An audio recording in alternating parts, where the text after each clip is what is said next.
what we want to do is shift gears a little bit and talk about just two examples of ways that we're seeing folks take it to the next level in terms of how they actually have that payoff when it comes to after the scan. And so this is something I don't know if this is good or not, but I like to refer to this as like the last digital mile.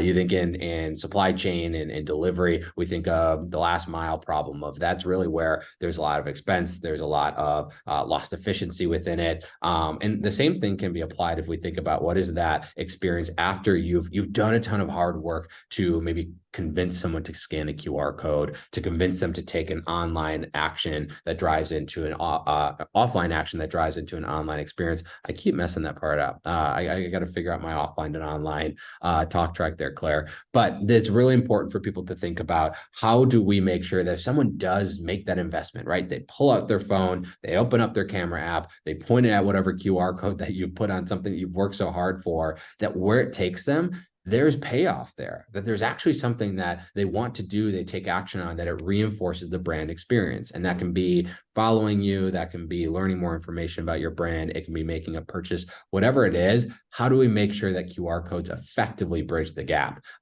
between the offline experience into the online? So Claire, I was wondering if you could speak to the first kind of like a recommendation that we've seen from a lot of the innovative brands that we work with of how they make sure that there's some payoff there.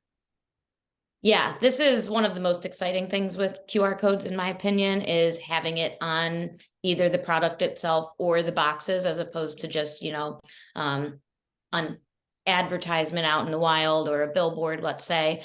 This is actually important to each customer you're trying to bring in and work with. So, this right here might be important to myself. Luke might not be interested, and you have to promote a different product for him to scan that QR code. At the end of the day, also having these on your products brings them back into the funnel. So, for example, we'll just use this. It looks like a food processor. Let's say also other kitchen items that might require different attachments, stuff like that.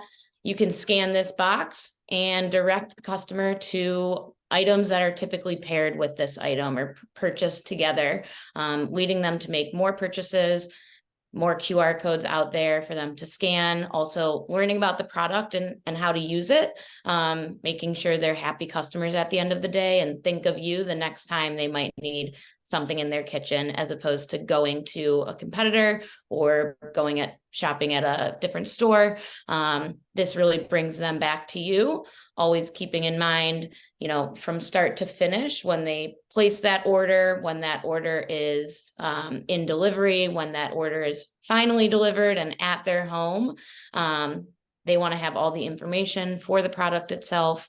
Also understanding that sometimes things happen, they might need to return this item. So having options there for how they might be easily able to return this item or give feedback on it, complete a survey, etc. There's a lot of different things you can do with this, and you can tie it and make it more of like a personalized experience, or you can make it more of like a holistic approach to taking them to your main web page or landing page.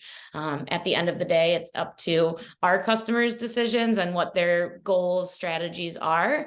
But there's a lot of flexibility with not only where you can place the QR code, but what types of things it directs to, as Luke alluded to earlier, whether it be referrals, product specs, product information, kitchen stuff that might be, like we mentioned earlier, recipes or things that it pairs well with. So lots of flexibility here.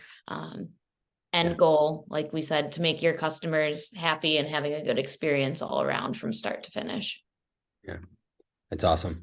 We've got one more example of how we can make sure that there's payoff here. I'm seeing some great questions come into the Q&A. We've addressed a few as we've gone, but we've got a question that I'm excited to get into in terms of overall scalability, making sure that we aren't just doing this for singular product actions, that we can actually do this for hundreds of thousands of SKUs often, right? Like many of you are not just managing one product. You are having to do this at scale. You have to doing this in a way that is personalized in ways that you want it to. So we're going to get to that in a second. I just want to address that because I was excited about the next section of what we'll talk about. Before we get to that, though, Claire, why don't you talk a little bit about the ways that you're seeing folks innovate on the product itself and on what the typical product tags look like, and putting those brand moments there that help reinforce the way that consumers experience the brand. Yeah, this is a very interesting use that we've seen popping up recently a lot. Instead of, let's say, having a clothing tag with like a plastic attachment with the paper and having the pricing on there or the size, you could have an actual tag with cloth attached to the material itself with a QR code. It scans to, you know, how to wear the product. There could be multiple ways to wear a piece of clothing. It could lead you to where the materials were sourced from. We're actually working with a company right now, and they use sustainable materials for one of their lines.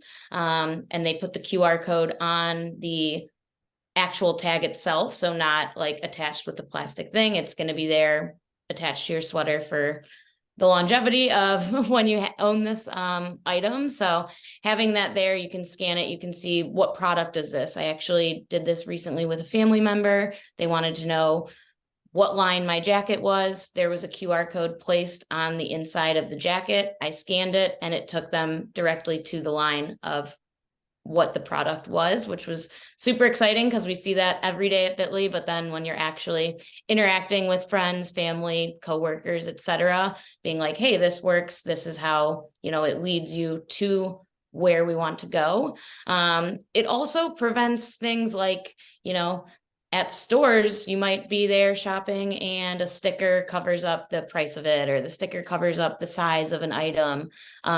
By having it on the clothing itself or the product itself, it avoids that from happening. Things also might rip off, you lose it. You know, there's no going back and finding that. So lots of interesting ways to place QR codes on the products itself, so that people have access to locate that information and engage with that information over time, as opposed to, let's just say that one time they're in the store and they're seeing it and able to engage, they might misplace it, it might be thrown away. Lots of different things can happen. So I think having that, you know, on a tangible item is super important. And like the slide says, kind of a brand moment. Also creates a consistent effort. If you do start doing this with different products, you know, people will remember you as the brand as, oh, you can look inside this sweater and you can find that QR code there. It'll take you to what you need to find, etc.